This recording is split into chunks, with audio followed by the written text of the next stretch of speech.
ஆண்டவருடைய நாமம் மகிமைப்படுவதாக. உங்கள் யாவருக்கும் ஆண்டவராக இயேசு கிறிஸ்துவின் நாமத்தினாலே என் அன்பின் வாழ்த்துக்களை சொல்லிக்கொள்ள ஆசைப்படுகிறேன். எனக்கு அருமையானவர்களே, இந்த நாளில் கூட விசேஷமாக நல்லதொரு பாடத்தை கற்றுக்கொள்ள பிதாவாகி தேவன் நமக்கு உதவி செய்வாராக. உன் உத்தமம் வீட்டிலையா ரோட்டிலையா? உன்னுடைய உத்தமம் வீட்டிலையா ரோட்டிலையா? அற்புதமான ஒரு பாடம். சங்கீதங்களின் புஸ்தகம் 101 சங்கீதம். சங்கீதம் 101 சங்கீதம் மிக முக்கியமான ஒரு சங்கீதமாக காணப்படுகிறது. தாவீதின் சங்கீதம். இந்த சங்கீதத்தில் 8 வசனங்கள் இருக்கு. அற்புதமான ஒரு சங்கீதம். ஒவ்வொரு வார்த்தையும் ஒவ்வொரு முத்தாக, தேனிலும் தேன் கூட்டிலிருந்து ஒழுகும் தேனிலும் மதுரம் உள்ளதாயும் அற்புதமான பாடத்தை நம்ம கற்றுக் கொடுக்கிற ஒரு சங்கீதம். இந்த 101 சங்கீதம், Psalms 101, it is a wonderful Psalms lesson. Beauty. அற்புதமான ஒரு பாடம், அழகான ஒரு பாடம் இது. ஆகவே 101 சங்கீதம், தாவீதின் சங்கீதம். இந்த பாடத்தில் 2வது வசனத்தை கூட பாருங்களேன். உத்தமமான வழியில விவேகமாய் நடப்பேன், எப்பொழுதும் என்னிடத்தில் வருவீர், என் வீட்டிலே உத்தம இருதயத்தோடு நடந்து கொள்ளுவேன். It is wonderful. The perfect art in my house. Perfect art. It is perfect life. English பைபிள்ல perfect artன்னு இருக்கு. அவர் சொல்றாரு, என் இருதயம் உத்தமமா இருக்கிறது. எங்கன்னா என் வீட்டில். நம்முடைய வீடு எப்படி இருக்கு? நம்முடைய வாழ்க்கை எப்படி இருக்கு? நம்முடைய அலுவலகம், ஆபீஸ் எப்படி இருக்கு? வேலை ஸ்தலம் எப்படி இருக்கு? ரோட்ல எப்படி இருக்கு? நாம் எப்படி இருக்கிறோம் அந்த ஸ்தலங்களில என்பதுதான் இந்த நாள்ல கேள்வியாக இருக்கிறது. உன்னுடைய உத்தமம், உன்னுடைய உண்மை, உன்னுடைய நேர்மை, உன்னுடைய கண்ணியம், உன்னுடைய ரெஸ்பெக்ட், உன்னுடைய மதிப்பு மரியாதை வீட்டிலையா ரோட்டிலையா, ஆபீஸ்லையா, வேலை ஸ்தலத்திலையா, நண்பர்கள் மத்தியிலையா, உறவுகள் மத்தியிலையா, வேலை ஸ்தலத்திலையா? வீட்டில் ஒரு வேஷம், ரோட்டில் ஒரு வேஷம், வேலை ஸ்தலத்தில் ஒரு வேஷம், நண்பர்களத்தில் ஒரு வேஷம், உறவுகள் மத்தியில ஒரு வேஷம் போடுகிற ஜனங்கள் மத்தியில தான் நாம் இருக்கிறோம். ஆகவேதான் வசனம் அழகா சொல்லப்படுகிறது, என் உத்தமம், நான் உத்தம இருதயத்தோட நான் என் வீட்டில் நடந்து கொள்ளுவேன். எனக்கு அருமையானவர்கள், உத்தம இருதயம் ரோட்டிலையா வீட்டிலையா? உலகத்தில் அநேக குடும்பங்கள் எப்படி இருக்கிறார்கள்? கணவன் மனைவி எப்படி இருக்கிறீங்க? கணவன் மனைவி எப்படி இருக்கிறாங்க? பிள்ளைகள் பெற்றோர்கள், பெற்றோர்கள் பிள்ளைகள், உறவுகள், நண்பர்கள், சொந்த பந்தங்கள், அறிமுகமானவர்கள், அறியாத அண்ட மாநிலங்கள், நம்ம ஊர்ல யோக்கியமாக இல்லாவிட்டாலும் மற்ற ஊர்ல யோக்கியவானாக காண்பித்து கொண்டு எப்படி வாழ்கிறீர்கள்? எப்படி வாழ்ந்து கொண்டு இருக்கிறோம்? மனிதன் முகத்தை பார்க்கிறான், கர்த்தர் இருதயத்தை பார்க்கிறான். அகத்தின் அழகு முகத்தில் தெரியும் என்று சொல்லுவாங்க. ஆகவே உங்க அழகு முகத்திலையா அகத்திலையா? இருதயத்துல இருக்கிறதே மனிதர்கள் அறியார்கள், பட் ஆண்டவர் எல்லாவற்றையும் அறிவார் என்பதை குறித்து மறந்துவிடக்கூடாது. இந்த சங்கீதம் அற்புதமான ஒரு சங்கீதம். 1ஆம் வசனத்துல பாருங்க, இரக்கத்தையும் நியாயத்தையும் குறித்து பாடுவேன், கர்த்தாவே உம்மை கீர்த்தனை பண்ணுவேன். ஆண்டவரே, உங்க இரக்கம் பெரியது, உங்க நியாயம் பெரியது. நீங்க நியாயத்திற்கு ஆரம்பித்தால் அந்த இடத்துல இரக்கமே கிடையாது. ஆனா பட் நீர் இரக்கம் உள்ளவர். மனிதர்களாகிய நாம் வாழும்போது அந்த இரக்கத்தை சம்பாதித்து கொண்டு மனம் மாறி அந்த நியாய தீர்ப்புக்கு நாம் ஆயத்தமுள்ளவர்களாய், அல்லது தேவனுடைய நாமத்துக்கு மகிமையாக நாம் வாழ வேண்டும் என்பது குறித்து தான் வேதம் சொல்லுகிறத நான் பார்க்கிறோம். எனவே அற்புதமான ஒரு பாடம் இந்த சங்கீதங்களின் புஸ்தகத்தில் நாம் வாசிக்கிறோம். வசனம் 2வது வசனத்துல, என் வீட்டில உத்தம இருதயத்தோடு நான் நடந்து கொள்ளுவேன். நல்ல ஒரு பாடம் பாருங்க. ஆகவே ஊழியர்களாகிய நாம் ஊழியத்தில் நாம் எப்படி இருக்கிறோம்? உண்மையான ஊழியக்காரலா இருக்கிறோமா, நடிக்கிறவர்களா இருக்கிறோமா? என்னோட உத்தம இருதயத்தோட நான் நடந்து கொள்வேன். எப்படி என்றால், ஆண்டவராகி தேவனுக்காக சாட்சிகளாக வாழுவேன். சங்கீதம் அந்த 101 சங்கீதத்தை தான் நம்ம படிக்க போகிறோம் என்பதே ஒரு முறை கூட அந்த சங்கீதத்தை வாசிக்க நான் விரும்புகிறேன். இரக்கத்தையும் நியாயத்தையும் குறித்து பாடுவேன். கர்த்தாவே உம்மை கீர்த்தனை பண்ணுவேன். உத்தமமான வழியிலே விவேகமா நடப்பேன். எப்பொழுதும் எப்பொழுதும் என்னிடத்தில் வருவேன். என் வீட்டில் உத்தம இருதயத்தோடு நடந்து கொள்வேன். தீங்கான காரியத்தை என் கண் முன் வைக்க மாட்டேன். வழி விலகுகிறவர்கள் செய்கையை வெறுக்கிறேன். அது என்னை பற்றாது. மாறுபாடான இருதயம் என்னை விட்டு அகல வேண்டும். பொல்லாதவனை அறிய அறிய மாட்டேன். பிறனே ரகசியமாய் அவதூறு பண்ணுகிறவனை சங்கரிப்பேன். மேட்டிமையான கண்ணனையும் பெருநெஞ்சு உள்ளவனையும் பொறுக்க மாட்டேன். தேசத்தில் உண்மையுள்ளவர்கள் என்னோடு வாசம் பண்ணும்படி என் கண்கள் அவர்கள் மேல் நோக்கமாயிருக்கும். உத்தமமான வழியில நடக்கிறவன் என்னை சேவிப்பான்.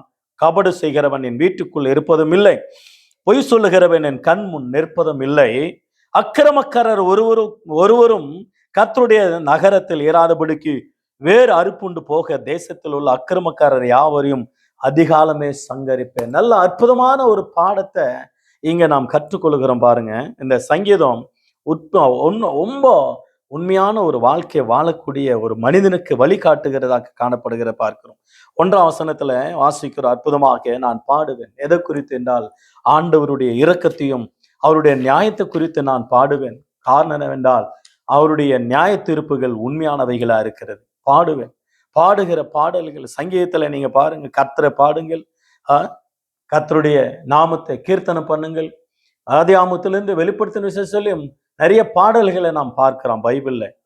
பாடல்கள் பாடமா நமக்கு அற்புதமான நல்ல ஒரு 5-6 பாகங்களை நாம் படித்திருக்கிறோம் என்பதை குறித்து மறந்துவிடக்கூடாது. ஆகவே அற்புதமான ஒரு பாடத்தை நாம் கற்றுக்கொண்டோம்.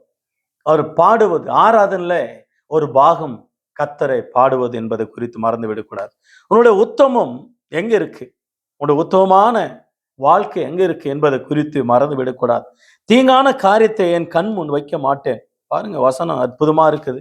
தீங்கான காரியம் என் கண் முன் நிற்பதில்லை. 3ஆம் வசனத்துல வாசிக்கிறோம், தீங்கான காரியம் என் கண் முன் வைக்க மாட்டேன். இன்றைக்கு 24 மணி நேரமும் மனிதர்கள் தீங்கான காரியத்தை மொபைல் போன் மூலமாக தீய படங்கள், தீய காரியங்கள், மாறுபாடான காரியங்கள், மனிதர்களோடு கூட பேசுகிற காரியங்கள், வஞ்சகமான மனிதர்களோடு கூட வஞ்சகமாக செயல்படுகிற காரியங்களில மனிதர்கள் வாழ்ந்து கொண்டு இருக்கிறத நான் பார்க்கிறோம். நம்முடைய வாழ்க்கையில நாம் தீங்கான காரியங்கள் நம்ம கண் முன்ன, தாவீது சொல்றாரு, கர்த்தர் என் கண் முன்ன வைத்து நான் நோக்கி கொண்டு இருக்கிறேன். கர்த்தாவே உம்முடைய மகிமையை நான் பார்க்கணும், உம்முடைய மகிமையை நான் காண வேண்டும் என்பது குறித்து அற்புதமான ஒரு பாடத்தை அவர் நமக்கு எழுதி வைத்திருக்கிறார். என் கண்களை திறந்துள்ளோம். நம்முடைய கண்களுக்கு முன்னதாக தேவ பயம் இருக்கணும், கர்த்தர் இருக்கணும், கர்த்தருடைய வசனம் இருக்கணும். எப்பொழுதும் நம்ம கண்களுக்கு முன்னதாக ஆண்டவருடைய வார்த்தையை நாம் தியானித்து கொண்டு இருக்கணும் என்பது குறித்து மறந்துவிடக்கூடாது. நீதிமொழிகள் புஸ்தகம் 31ஆம் அதிகாரம் அற்புதமான ஒரு வாக்கியத்தை வாசிக்கிறோம் பாருங்க. நீதிமொழிகள் புஸ்தகம் 31ஆம் அதிகாரம் 1ஆம் வசனத்தை கூட நான் வாசிக்கிறேன். லேமுவேல், ராஜாவாகிய லேமுவேலுக்கு அடுத்த வசனங்கள், அவன் தாய் அவனுக்கு போதித்த உபதேசமாவது. இந்த அதிகாரம் முழுவதுமாக அற்புதமாக ஒரு பெண்மணி எப்படி இருக்கணும், ஒரு கணவன் எப்படி இருக்கணும், ஒரு குடும்பம் எப்படி இருக்கணும், ஒரு தாய் கற்றுக் கொடுக்கிற பாடம் தான் இந்த நீதிமொழிகள் புஸ்தகத்துல நாம் வாசிக்கிறோம். மாறுபாடான இருதயமா பாருங்க, வசனம் பாருங்க, அற்புதமான ஒரு வார்த்தை. மாறுபாடான இருதயம் என்னை விட்டு அகல வேண்டும். அற்புதமான ஒரு வார்த்தை சொல்லுகிறேன். சங்கீதம் 51ஆம் சங்கீதம் 10ஆம் வசனத்தில் வாசிக்கிறோம். சங்கீதம் 51:10, சுத்த இருதயத்தை என்னில் சிருஷ்டியும், நிலவரமான ஆவி என்னை தாங்க செய்யும்.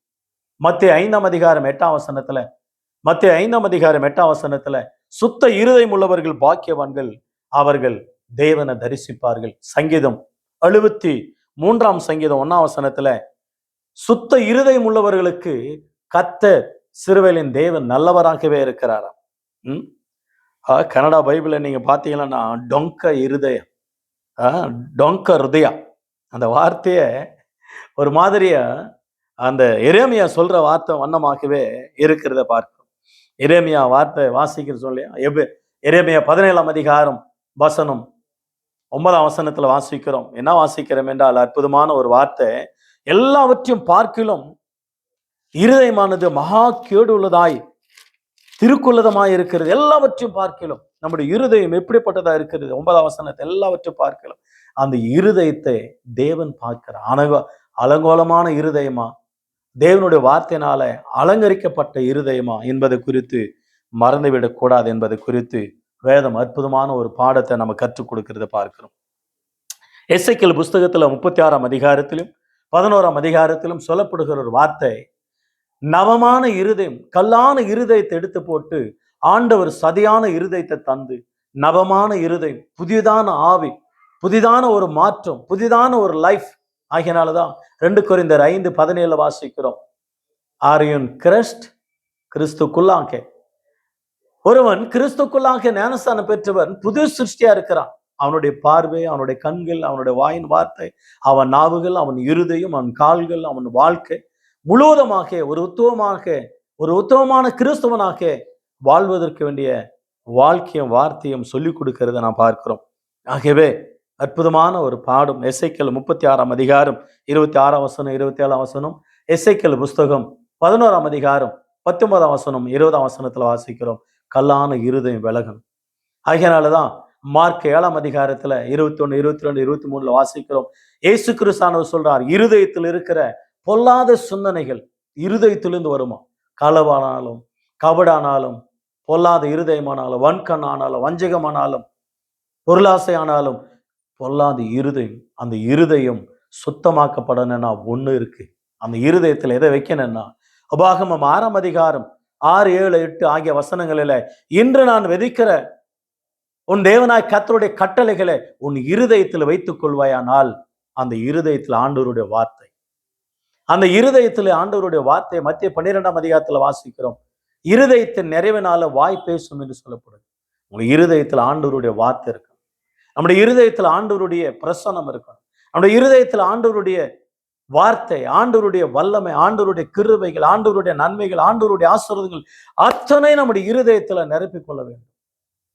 வயிற்றுக்குள்ள எல்லாத்தையும் கண்டதெல்லாம் திண்டு சில பேர் வயிறு பாருங்க அப்படியே தொந்தி கிடக்கும். அந்த தொந்தி அப்படியே தொங்கி கிடக்கும் பாருங்க.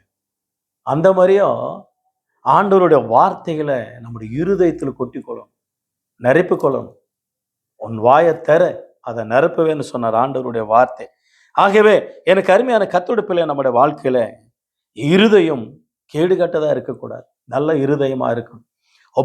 யோசுவா புஸ்தகம் 1ஆம் அதிகாரம் 7ஆம் வசனம் 8ஆம் வசனத்திலும், யோசுவா 1ஆம் அதிகாரம் 7, 8, 9ஆம் வசனம் கூட, சங்கீதம் 1ஆம் சங்கீதம் 2ஆம் வசனம் 3ஆம் வசனம், சங்கீதம் 1, 2, 3 அற்புதமான ஒரு வார்த்தை. இரவும் பகலும் ஆண்டவருடைய வேதத்தை தியானமா இருக்கிற மனுஷன் பாக்கியவான். அந்த வார்த்தை உன் வாயை விட்டு விலகாது இருப்பதாக, நீ வலது புறத்திலும் இடது புறத்திலும் சாயாதபடிக்கு இருப்பாயானால் நீ செய்வதெல்லாம் வாய்க்கும். It is your life success. What are doing you do? Anything, any work, any place, it is success. Success. ஆண்டவருடைய நாமத்து நிமித்தமாக அவர் வார்த்தை உனக்குள்ள இருக்கு. ஏனென்றால் இந்த வானத்தையும் பூமியும் நம்ம எல்லாவற்றையும் சிருஷ்டித்தவர் நம்முடைய ஆண்டவர். அவர் வார்த்தையினாலேயே உண்டாக்கினார். அந்த வார்த்தை power. It is power of word, power of words. ஆண்டவருடைய வார்த்தை நம்ம உருவாக்குகிறதா இருக்கிறது. எனவே வசனம் சொல்லப்படுகிறது, 5ஆம் வசனத்தை கவனித்து பாருங்களேன். பிறனை ரகசியமா அவதூறு பண்ணுகிறவனை சங்கரிப்பேன், மேட்டிமையான கண்ணனையும் பெருநெஞ்சு உள்ளவனை நான் பொறுக்க மாட்டேன். பிறனை ரகசியமாக இன்னொருத்தராண்ட அவதூறா சொல்றது, அவங்களாண்டு வந்தது முகஸ்துதி சொல்வது, ஏமாற்றுவது, பொய் சாட்சி சொல்லுவது. ஆகியனாலதான் ஆண்டவர் அற்புதமா சொன்னார் 10 கட்டளைகள். யாத்திராகம் 20ஆம் அதிகாரம் 16ஆம் வசனத்துல பொய் சாட்சி சொல்லாத இருப்பாயாக. நீதிமொழிகள் புஸ்தகம் 20ஆம் அதிகாரம் 19ஆம் வசனம், நீதிமொழிகள் புஸ்தகம் 20ஆம் அதிகாரம் 19ஆம் வசனம், நீதிமொழிகள் 10ஆம் அதிகாரம் 18ஆம் வசனம், சங்கீதம் 50ஆம் சங்கீதம் 20ஆம் வசனம், சங்கீதம் 50, 20 இதெல்லாம் பொய்யான வார்த்தை. பொய் சொல்லுகிறவன் பொய்களை ஊதுகிறான். உன் சகோதரனுக்கு விரோதமாக உட்கார்ந்து அவதூறு பண்ணுகிறாய், அவதூறு பேசுகிறாய். உன் தாயின் மகனுக்கு விரோதமாக நீ அவதூறு சொல்லுகிறாய். சொல்லாத. உன் இருதயம் உத்தமமா இருக்கணும். வீட்டில் எப்படி இருக்கிறீங்க? கணவன் மனைவி எப்படி இருக்கிறீங்க? மாமியார் மருமக எப்படி இருக்கிறீங்க? பிள்ளைகள் பெற்றோர்கள் எப்படி இருக்கிறீங்க? பெற்றோர் பிள்ளைகள் எப்படி இருக்கிறீங்க? சொந்தக்காரர்கள் எப்படி இருக்கிறீங்க? வீட்டில் நடிக்கிறத நான் பார்க்கிறோம். ஒரு வீடியோ ஒன்று பார்த்தேன் நான். கணவனும் மனைவியும் ஒரு கல்யாணத்தில் ஃபங்க்ஷனில் சாப்பிட்டு கொண்டு இருக்கிறாங்க. அந்த மனைவி ஸ்டைலாக அழகாக எடுத்து சாப்பிட்றாங்க, சின்ன சின்னதாக கொஞ்சம் கொஞ்சமாக. அது கொஞ்சம் யோசித்து பார்க்குறாரு. இப்படி பார்த்து ஞாபகம் அவருக்கு என்னன்னா, வீட்டில் அந்த கடாயில் போட்டு அந்த சாப்பாடு அப்படியே ஒரு களிக்கு ஒரு பெரிய முத்தையை போட்டு ஆண் அடிக்குது அந்த அம்மா. அதை யோசித்தார். வெளியே என்ன ஸ்டைலாக இருக்கிறாங்க, வீட்டுக்குள்ளே என்ன கோரமாக இருக்கிறாங்க. வீட்டில் பாருங்க, ஒரு கந்த துணியை கட்டிக்கிட்டு அந்த நைட்டியை போட்டுக்கிட்டு அதுலேயே அவங்க ஊழமுக்க தொடைக்கிறது, அதே குழந்தை ஊழமுக்க தொடைக்கிறது, அதுலேயே அந்த சாப்பாடான சமையல் செய்கிறது, அதுவே அந்த வேர்வை தண்ணியை தொடச்சிக்கிறது. கோரமான காரியங்கள். ஆகவே எனக்கு அருமையான கர்த்தருடைய பிள்ளை, நம்முடைய வாழ்க்கையில் உங்களுடைய நைட்டோடு இருக்கும். நைட்டை போட்டுன்னு ஸ்கூலுக்கு போகிறது, நைட்டை போட்டுன்னு கடைக்கு போகிறது, நைட்டை போட்டுக்குன்னு சில நேரம் ஃபங்க்ஷனுக்கு கூட போயிடுறாங்க. சில நேரத்தில் என்னன்னா, இது பக்கத்து வீடு தாங்க, கொஞ்ச நேரம் வந்துட்டு போயிடும். It is not good. அதை நீங்கள் சேஞ்ச் பண்ணி லைஃப்பை சேஞ்ச் பண்ணுங்க, வார்த்தையை சேஞ்ச் பண்ணுங்க, வாழ்க்கையை சேஞ்ச் பண்ணுங்க, நடக்கை சேஞ்ச் பண்ணுங்க, உங்கள் பார்வையை சேஞ்ச் பண்ணுங்க. Change your life. It is good characters. நம்முடைய வாழ்க்கையில் மாறணும். நம்ம மாறினா தான் உலகம் மாறுமே தவிர, நம்ம மாறாவிட்டால் உலகம் மாறாது. உலகம் மாறணும்னு நினைக்கிறவனால முட்டாள், மற்றவங்களை மாற்றணும்னு நினைக்கிறவன் ரொம்ப முட்டாள். தான் மாறினாவே உலகம் மாறிடும். நாய் வாழ நிமித்தன்னு நினைக்கிறவன் அடிமுட்டாள். அவன் நாய் வாழம் அது நீளமாக நீட்டவே முடியாது, அதை முடங்க தான் கடுக்கும். உன்னுடைய லைஃப்பை நீ மாற்றிக்க, உன்னுடைய ஸ்டைலை நீ மாற்றிக்க, உன்னுடைய பேச்சை மாற்றிக்க, உன் நடக்க மாற்றிக்க, உன் பார்வையை மாற்றிக்க. இட் இஸ் எல்லாமே வேர்ல்டே சேஞ்ச் ஆகிடும். மற்ற வேர்ல்டை சேஞ்ச் பண்ண நினைக்கிறவன் ஆகாது. காற்றை கையால் பிடிக்க முடியாது, எண்ணெய் கையால் பிடிக்க முடியாது, நழுவி போயிடும். அதே மாதிரி தான் மற்ற சேஞ்ச் பண்ணனா முடியாது. உன்னுடைய லைஃப்பை நீ சேஞ்ச் பண்ணாதான் எல்லாமே சேஞ்ச் ஆகும் என்பதை குறித்து மறந்து விடக்கூடாது. வசனம் 5ஆம் வசனத்தில் கூட பாருங்க. மேட்டிமையான கண்ணன், மேட்டிமையான கண்ணு, பெருநெஞ்சு உள்ளவன், டிஸ்டி கண்ணுன்னு சொல்லுவாங்க பாருங்க. சிலர் உங்க வீட்டை பார்த்தாவே விளங்காது, உங்க வண்டியை பார்த்தாவே ஆக்சிடென்ட் ஆகிடும். நீங்க சாப்பிடும்போது பார்த்தாவே அவங்க அது அடுத்தபடி நீங்க சாப்பிட மாட்டீங்க, சாப்பாடு ஏறாது உங்களுக்கு. குழந்தைங்களை பார்த்தாங்களா அந்த குழந்தை பாலே குடிக்காது. நல்லா சாப்பிட்றவங்களை பார்த்தாங்கன்னா சாப்பிடவே மாட்டாங்க பாருங்க. டிஸ்டி கண்ணு, வன் கண்ணு, மேட்டிமையான கண்ணு, இவைகள் எல்லாம் ஆண்டவருடைய இரத்தத்தினால் கழுவப்பட்டு புதிதாக மாற வேண்டும். நீதிமொழிகள் புஸ்தகம் 30ஆம் அதிகாரம் 13ஆம் வசனம், நீதிமொழிகள் 30:13, நீதிமொழிகள் 6:16 முதல் 19. மேட்டிமையான கண், வன் கண், வஞ்சகமானவன், போராமை கண், பொல்லாதவன் வார்த்தைகள் சொல்லப்படுகிறத பார்க்கிறோம். எனவே இந்த அற்புதமான சங்கீதம் ரொம்ப பிடிச்ச ஒரு சங்கீதம். வசனம் 1ஆம் வசனத்திலும் 7ஆம் வசனத்திலும் பாருங்க. கபடு செய்கிறவனின் வீட்டுக்குள் இருப்பதில்லை, பொய் சொல்லுகிறவனின் கண் முன் இருப்பது. கபடு தேசத்துல உண்மையுள்ளவளா இருக்கணும். வசனம் 1ஆம் வசனத்துல கூட கர்த்தர் நியாயம் தீர்க்கிறவரா இருக்கிறார். ஆகையினாலே என்னுடைய தேசத்தில் எப்படிப்பட்டவனா இருக்கணும்னா, என்னுடைய வீட்டில் எப்படிப்பட்டவன் இருக்கணும்னா, 6ஆம் வசனத்துல பாருங்க. தேசத்தில் உண்மை உள்ளவர்கள் என்னோடு வாசம் பண்ணும்படி என் கண்கள் அவர்கள் மேல் நோக்கமா இருக்கும். உத்தமமான வழியில நடக்கிறவன் என்னை சேவிப்பான். நான் உத்தமமான வழியில நடக்கிறேனா, என்னை நடத்துங்க. அதே வனமா மற்றவங்களை உத்தமமான வழியில நடக்கிறவன் என்னோடு கூட ஃப்ரெண்டா இருப்பான், என்னை நேசிப்பான், என் கூட இருப்பான் என்று அவ்வளவு அருமையாக அந்த வார்த்தை 6ஆம் வசனத்துல சொல்லப்படுகிறத பார்க்கிறோம். எனக்கு அருமையானவில்லை. கபடு செய்கிறவன் என் வீட்டில் இருப்பதில்லை. கபடு செய்கிறவன் என் வீட்டில் இருக்க மாட்டானா பாருங்க. கபடு செய்கிறவன் 7ஆம் வசனத்துல, சங்கீதம் 101ஆம் சங்கீதம் 7ஆம் வசனத்துல, கபடு செய்கிறவன் வீட்டில் இருக்கிற பாருங்க. மாமியார் திருடிட்டே இருப்பான், மருமக திருடிட்டே இருப்பான், மாமனார் ஒரு பக்கம் திருடிட்டே இருப்பாங்க. இப்போ இன்னொரு பக்கம் பிள்ளைகள், உறவுகள், ஓரகத்தி, நாத்தனாரு, மூத்தனாரு, நிறைய குடும்பம் பாருங்க. இன்னைக்கு கூட்டு குடும்பமே கிடையாது. ஒரு 35-40 வருஷத்துக்கு முன்னதாக இருந்த குடும்பம் பாருங்க, கூட்டு குடும்பம். கூடி வாழ்ந்தா கோடி நன்மைகள் என்று சொல்லுவாங்க. வண்ணமாக வாழ்ந்த குடும்பங்கள் இன்னைக்கு ஆச்சரியமா இருக்கு. ரொம்ப ஆச்சரியமா இருக்கு. கொஞ்சம் தான் கூட்டு குடும்பமா இருக்க முடியறதில்ல. அவங்கவங்க பாட்டு கல்யாணம் கல்யாணம் பொண்ணு பார்க்கும்போதே கல்யாணத்துக்கு பார்க்கும்போதே சொல்றாங்க, நீங்க வேற வைக்கிறீங்களா, பொண்ணு கொடுக்குறோம், ஏன் ஒன்னா அந்த ஆவாதா? யாரும் விரும்புறதில்லை.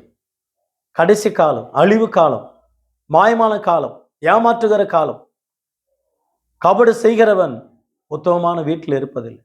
ஒண்ணு நம்ம வாழ்கிற நம்ம வசிக்கிற வீடா இருக்கலாம், ஒன்று ஆண்டவருடைய வீடாகிய சபையா இருக்கலாம். கபடு செய்கிறவன், திருடுகிறவன், பொய் பேசுகிறவன், துன்மார்க்கமான காரியத்தை செய்கிறவன், விபச்சாரம், வேசித்தனம், குடிக்கிறவன், விளையாட்டு இவைகளெல்லாம் தேவனுக்கு அருவருப்பான காரியங்களை செய்கிறவர்கள் சபையிலும் இருக்கக்கூடாது. கிறிஸ்தவர்களாக குடும்பமும் இருக்க இயலாது. பரலோகம் அவர்களுக்கு கிடைக்காது. மனம் திரும்ப வேண்டும். ஆகவே கர்த்தர் அற்புதமான பாருங்க, 8ஆம் வசனத்தை பாருங்களேன். அக்கிரமக்காரர் ஒருவரும் கர்த்தருடைய நகரத்தில் இராதபடிக்கு அறுப்புண்டு போவார்கள். உத்தமம். இப்போ உத்தமம் மிக முக்கியமானதுங்க. பாருங்க, என்னாகமம் புஸ்தகம் 12ஆம் அதிகாரம் 7ஆம் வசனத்துல, என் தாசனாகிய மோசே என் வீட்டில் எங்கும் உண்முள்ளவனாயிருக்கிறான், உத்தமமாயிருக்கிறான். என்னாகமம் 12ஆம் அதிகாரம் 7ஆம் வசனத்துல, என் வீட்டில் எங்கே உண்முள்ளவன் மோசே. எபிரேயர் புஸ்தகம் 3ஆம் அதிகாரம் 2 முதல் 5 வசனங்களில் 3ஆம் வசனத்துல மோசையை குறித்து பரிசுத்த ஆவியானவர் எழுதியிருக்கிறார். 5ஆம் வசனம் 6ஆம் வசனத்தை குறித்து இயேசு கிறிஸ்துவானவர் குறித்து எழுதியிருக்கிறார். வீட்டுல எந்த அளவுல உத்தமமா இருக்கும் தேவன் சொல்ல வேண்டும்.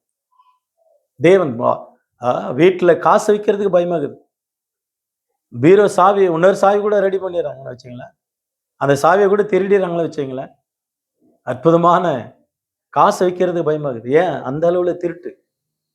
எங்க ஒழிக்க வைக்கிறாங்களே தெரியல. தாய்மார்கள் அதை எடுத்துறாங்க, கணவன்மார்கள் குடிக்கிறதுக்காக. மருமக, மாமேரி, அந்த திருட்டு ஒழிய வேண்டும். வீடுகளில் உத்தமமா இருக்க வேண்டும். கர்த்தரின் வீட்டுல சபையில உத்தமமா இருக்க வேண்டும். யோவான் எழுதின சுவிசேஷம் 2ஆம் அதிகாரம் 17ஆம் வசனத்துல ஆண்டவருடைய வீட்டை குறித்ததான பக்தி வைராகியம். சங்கீதம் 69ஆம் சங்கீதம் 9ஆம் வசனத்துல வாசிக்கிறோம். சங்கீதம் 69:9 தேவனுடைய வீட்டை குறித்ததான பக்தி வைராக்கியம். ஏசாயா புஸ்தகம் 56ஆம் அதிகாரம் 7ஆம் வசனம், என் வீட்டில அவர்களை மகிழ்ச்சி ஆக்குவேன், என் வீடாகிய சபையில அவர்களை மகிழ்ச்சி ஆக்குவேன், என் வீடு சகல ஜனங்களுக்கும் ஜெப வீடு என்னப்படும். மார்க்கு 11ஆம் அதிகாரம் 17ஆம் வசனத்துல கவனித்து பாருங்க. மார்க் எழுதின சுவிசேஷம் 11ஆம் அதிகாரம் 17ஆம் வசனத்துல 11ஆம் அதிகாரம் 17ஆம் வசனத்துல, என்னுடைய வீடு எல்லா ஜனங்களுக்கும் ஜெப வீடு எனப்படும். லூக்கா 19ஆம் அதிகாரம் 46ஆம் வசனத்துல, லூக்கா 19:46ஆம் வசனத்துல வாசிக்கிறோம். அற்புதமான ஒரு வார்த்தை, என்னுடைய வீடு ஜெப வீடு எனப்படும். மலாக்கி புஸ்தகம் 4ஆம் அதிகாரம் 1ஆம் வசனத்துல, நீதின் சூரியன் நம் மேல உதிக்கும். ஏசாயா புஸ்தகம் நீதின் சூரியன் நம் மேல உதிக்கும். ஏசாயா புஸ்தகம் 2ஆம் அதிகாரம் 2-3 வாசிக்கிறோம். ஆண்டவருடைய வீடு ஆகிய சபைக்குள்ள ஜனங்கள் ஓடி வருவார்களாம். காரணம் நம்முடைய சாட்சி, நம்ம உத்தமமான சாட்சி கண்டு.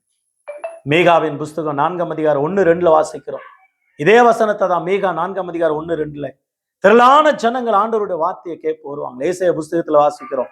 வாங்க போலாம், கர்த்தருடைய யாக்கோபின் தேவனுடைய ஆலயத்தை, கர்த்தருடைய ஆலயத்தில் இந்த வார்த்தை புறப்பட்டு வரும், சியோன்ல இந்த வார்த்தை புறப்பட்டு வரும். அவருடைய வழிகளை நடப்போம், அவருடைய வழிகளை, ஆண்டவருடைய வழியை நமக்கு போதிப்பார்கள். அற்புதமான ஒரு வார்த்தையை நம்ம வாசிக்கிறோம். எனவே கர்த்தருடைய பிள்ளை, நம்முடைய வாழ்க்கையில ஆலயம் வீடா இருக்கிறது. நீங்களே தேவனுடைய ஆலயமா இருக்கிறீர்கள். 1 கொரிந்தியர் 3ஆம் அதிகாரம் 16-17 வாசிக்கிறோம்.